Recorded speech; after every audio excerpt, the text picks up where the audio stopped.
Dans le livre des Juges, chapitres 1 à 6, nous voyons comment triompher, devenir des vainqueurs. Quelle fut la raison de la défection de ces 22 000 combattants? Tout simplement, ils recherchaient leur propre gloire. Quelquefois, nous-mêmes, nous sommes prêts à sacrifier notre vie, mais pas notre gloire. Nous devons triompher de nous-mêmes aussi bien que de Satan. Dieu cherche des personnes qui veulent travailler pour lui, sans mobile personnel.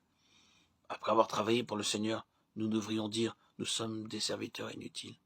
Luc 17, 10. Nous devons triompher de nous-mêmes, aussi bien que de Satan. Dieu cherche des personnes qui veulent travailler pour lui, sans mobile personnel. Après avoir travaillé pour le Seigneur, nous devrions dire « Nous sommes des serviteurs inutiles ». Luc 17, 10.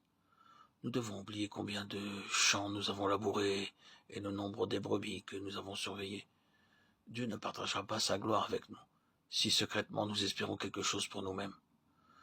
Nous ferons partie de ceux qui ont été disqualifiés. Ils eurent peur et tremblèrent, nous dit l'Écriture. Quiconque a de la crainte et manque de courage peut tout aussi bien retourner chez lui.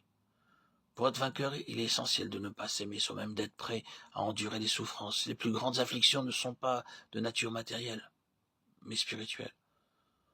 Tous ceux qui veulent se glorifier, les craintifs ou les peureux, sont éliminés. La victoire ne réside pas dans le nombre, mais dans une connaissance intime de Dieu. L'épreuve était en fait une toute petite chose. La manière de boire l'eau, les petits détails révèlent fréquemment les situations sous leur véritable jour. En ce temps-là, les Juifs et les Arabes voyageaient avec leurs bagages sur le dos. Il y avait donc deux manières de boire pendant le voyage, ou se décharger des bagages et s'agenouiller pour se désaltérer, ou laper l'eau, recueillie dans les mains, pour ne pas être retardé en chemin et mieux se prémunir des attaques des pillards. Des 10 000 restants, 9 700 s'agenouillèrent pour boire. 300 seulement lapèrent l'eau en le levant avec leurs mains. Tous ceux qui se mirent à genoux pour boire furent écartés. Ceux qui lapèrent l'eau furent choisis. Ceux qui ont eu l'occasion de se ménager et ne l'ont pas fait savent ce que signifie l'œuvre de la croix. De telles personnes seront utilisées par Dieu dans la mesure où elles sont toujours prêtes à laisser la croix agir dans leur vie. Dieu utilisera de telles personnes. Ainsi, sur la base des 3 critères divins pour devenir un vainqueur, nous devons être pleinement voués à la gloire du Seigneur, n'avoir peur de rien et laisser agir la croix en nous. Nous pouvons donc décider d'être ou non un vainqueur.